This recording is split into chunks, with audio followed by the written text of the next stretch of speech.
J'ai eu aussi l'occasion de me poser un certain nombre de questions parce qu'on m'a sollicité pour participer en tant que, du fait de mes travaux, en particulier sur le nucléaire, mais aussi sans doute sur la parenté, ça peut se poser aussi avec tout ce qui se passe aujourd'hui. Mais il y a aussi quand même une réflexion à faire entre d'abord le militantisme et la science en quelque sorte, et ce que le chercheur peut dire. Et c'est vrai que à chaque fois, quand j'ai travaillé par exemple sur le nucléaire, constamment la question qu'on me posait, c'est est-ce que vous êtes anti-nucléaire ou est-ce que vous êtes pro-nucléaire? Et j'ai dit, oh, je ne prends pas parti. Je raconte ce que je vois et j'essaie de montrer ce qui se passe d'un côté comme de l'autre. Voilà ce que disent les pros, voilà ce que disent les antis. Voilà et voilà quel est le résultat que ça donne si on ne prend pas. Mais c'est vrai que constamment on vous pose la question de savoir. Et mais où s'arrête votre position, justement, vous de chercheur? C'est difficile d'être toujours dans cette position un peu de recul et de dire moi je ne me mêle pas, je suis là, je ne suis pas un militant. Mais si vous êtes militant, vous n'êtes plus chercheur.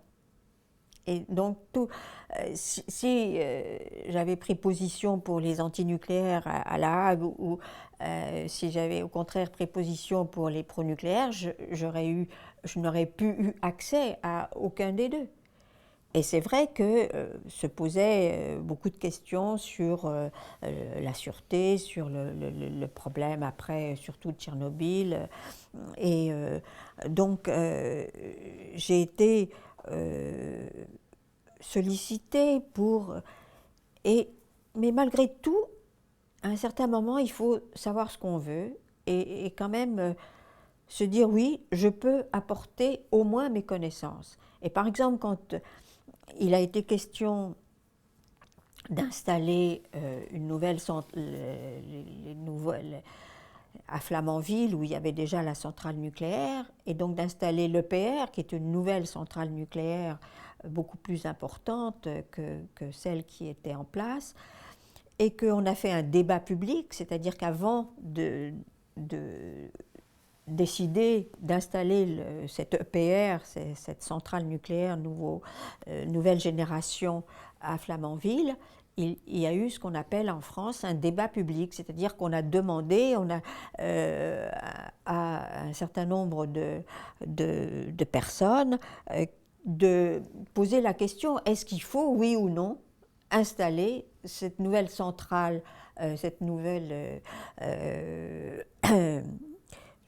cette nouvelle centrale nucléaire qui est de nouvelle génération, qui est beaucoup plus importante, mais qui va poser des problèmes de sûreté encore plus importantes que celles qui sont là et déjà installées à Flamanville. Et donc, il y a eu ce qu'on appelle, quand il y a l'installation d'autoroutes à certains endroits ou de grands...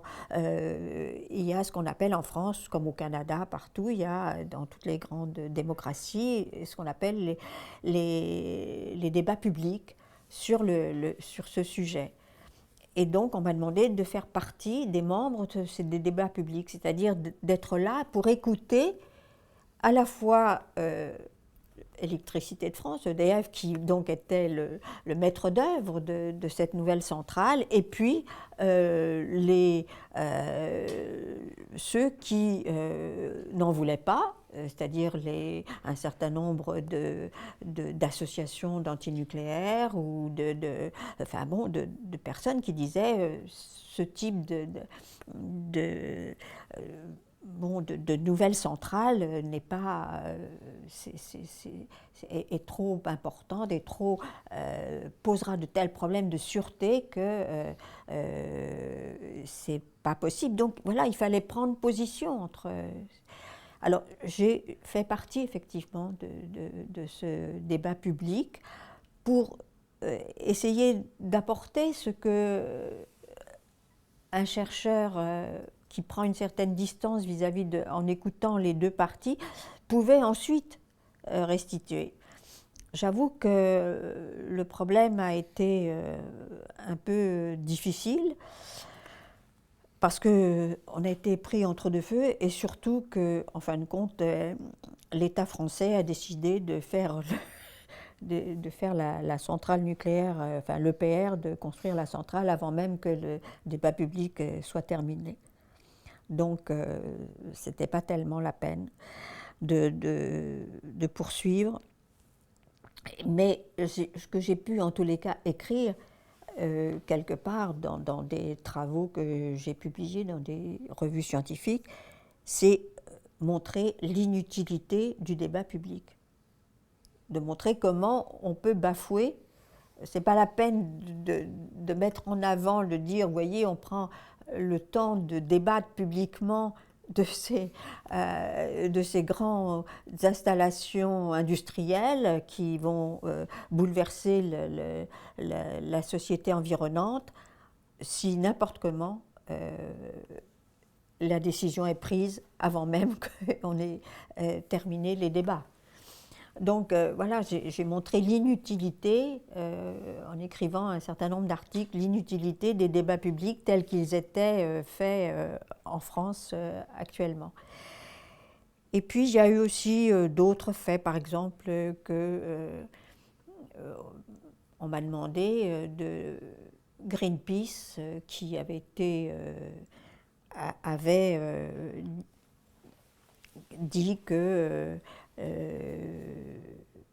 la COGEMA, c'est-à-dire ceux qui ont l'usine de retraitement qui dirigeait à l'époque, maintenant ils ont changé de nom, dirigeait à l'époque l'usine de retraitement des déchets nucléaires, avait sponsorisé un bateau à voile qui a fait la coupe, je ne sais plus comment elle s'appelle, cette coupe là qui se passe, enfin bon, entre pays, enfin, vous voyez.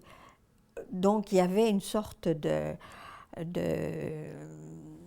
prise en charge par l'électricité de France, bon, donc, et de ce sport aussi absolument sublime qu'est la course à la voile, où il n'y a aucun moteur, il n'y a que le vent, il n'y a que l'air, etc.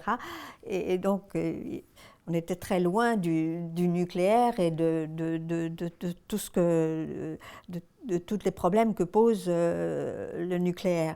Et il se trouve que Greenpeace a publié un article accusant justement Areva à l'époque de sponsoriser ce bateau pour se refaire une santé, en quelque sorte, pour blanchir l'argent qu'elle dépensait pour construire l'EPR, pour faire tout ça.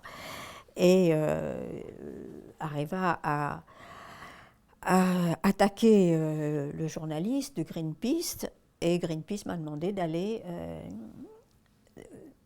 témoigner en disant que, est-ce que oui, effectivement, Areva faisait bien du blanchiment d'argent en quelque sorte, de se redonner une sorte d'âme écolo en sponsorisant de telles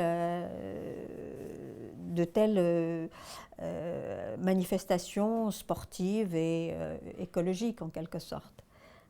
Et donc, oui, j'y suis allée au tribunal et j'ai témoigné en disant que j'étais tout à fait d'accord en tant que chercheur, je me rendant compte de la façon dont Areva décidait de tout et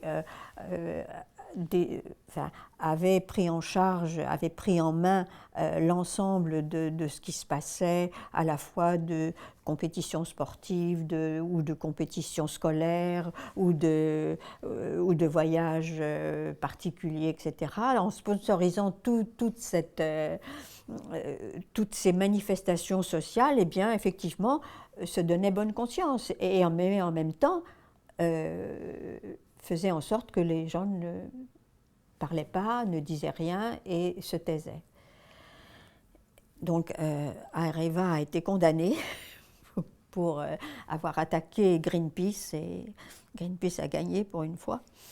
Mais bon, tout ça a fait que ma réputation n'a pas été... vous pouvez comprendre pourquoi j'étais interdit d'usine et pourquoi on veut plus me voir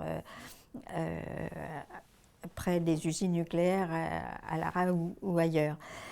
Mais il faut effectivement de temps en temps prendre position. Je crois que c'est au fond pas prendre position, mais en tous les cas dire ce qu'on sait. Non pas en tant que militant, mais en tant que sachant. Sachant tout ce que je savais sur ce qui se passait là, je pouvais le raconter. D'ailleurs, je le racontais dans mes livres. Pourquoi je ne le raconterais pas devant un tribunal? Donc, je ne militais pas là, je n'étais pas pro-nucléaire ni anti, mais je racontais ce que je savais. Parce qu'effectivement, un chercheur, c'est aussi un sachant. C'est quelqu'un qui sait des choses, qui a compris des choses. Bon, vous pouvez être d'accord ou pas d'accord, mais au moins, on dit ce qu'on a vu et ce qu'on a compris. Après, vous voyez, c'est ça, c'est ce côté un peu... Lévi-Strauss, je crois, quelque part, dit que l'anthropologie, l'ethnologie est révolutionnaire. Pourquoi? Parce que justement, l'ethnologie, elle permet de relativiser en disant ce qui se passe là, ça s'est passé déjà ailleurs. Donc, oui, je sais que ça s'est passé ailleurs, donc ça peut se passer là aussi. Donc, si vous voulez, c'est de cette façon-là, en racontant, par exemple, quand je raconte ou quand on travaille avec Chantal Collard sur les nouvelles parentés, enfin c'est une nouvelle façon de se fabriquer des parents en quelque sorte ou d'obtenir des enfants, eh bien on a commencé par dire, vous voyez, ce qui se passe dans d'autres sociétés, dans d'autres pays, eh bien ça s'est passé comme ça, donc pourquoi ça ne se passerait pas ici? Il y a eu d'autres groupes sociaux qui ont inventé des familles avec plusieurs mères, plusieurs pères, avec les mariages entre femmes ou entre hommes, ça existe ailleurs aussi. Alors pourquoi si ça existe ailleurs, ça n'existerait pas ici? Donc si vous voulez, c'est au travers ce savoir-là que l'anthropologie peut être révolutionnaire. C'est peut-être un grand mot, mais en tous les cas qu'elle peut être utile. Et je pense que c'est de cette façon-là que l'anthropologie peut être utile à nos sociétés et à la société civile, et pas uniquement entre nous, entre chercheurs. Voilà.